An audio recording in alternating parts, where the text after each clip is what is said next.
प्रभाग क्रमांक 22 येथील सेटलमेंट परिसरातील श्री रामकृष्ण हरी मंदिर येथील श्री विठ्ठल रुक्मिणी मंदिरात जगद्गुरू तुकाराम बीज सप्ताह समारंभ व मूर्ती प्रतिष्ठापना दिन मोठ्या उत्साहात धार्मिक वातावरणात संपन्न झाला। जगद्गुरू तुकाराम महाराज हे जरी देहधारी भासत असले तरी ते देहबंधनात कधीच गुंतलेले नाहीत। ते या माहेतही पूर्ण निर्विकारीच आहेत। ते साक्षात लीला विग्रही भगवान श्रीहरीच आहेत व सर्व विश्व व्यापून उरलेले आहेत। तेच प्रत्यक्ष परब्रह्मरूप आहेत अशी भावना या समारोप प्रसंगी राष्ट्रवादी अजित पवार गटाचे राज्य उपाध्यक्ष तथा जिल्हा नियोजन समितीचे सदस्य किसन जाधव यांनी व्यक्त केलं।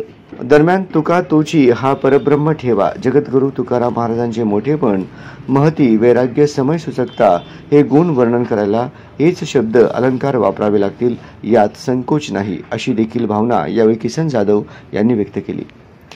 सोलापूर महानगरपालिका प्रभाग क्रमांक 22 येथील श्री रामकृष्ण हरी मंदिर सेटलमेंट येथील श्री विठ्ठल रुक्मिणी मंदिरात तुकाराम बीज सप्ताह समारोप व मूर्ती प्रतिष्ठापना वर्धापन दिनानिमित्त राष्ट्रवादी काँग्रेस पार्टीचे राज्य उपाध्यक्ष तथा जिल्हा नियोजन समिती विशेष निमंत्रित सदस्य यांनी श्री तुकाराम महाराजांचे दर्शन घेतले।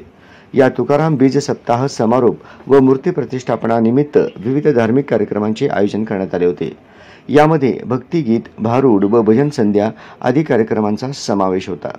या सप्ताहानिमित्त हरिभक्त परायण बंडोपंत कुलकर्णी महाराज, नागा महाराज गायकवाड, सचिन गायकवाड, यतिराज जाधव व अनेक भक्तगण या ठिकाणी उपस्थित होते। मोठ्या भक्तिमय व मंगलमय वातावरणात हा सेटलमेंट परिसरातील श्री विठ्ठल रुक्मिणी मंदिरात तुकाराम बीज व मूर्ती प्रतिष्ठापना वर्धापन दिन सोहळा संपन्न झाला।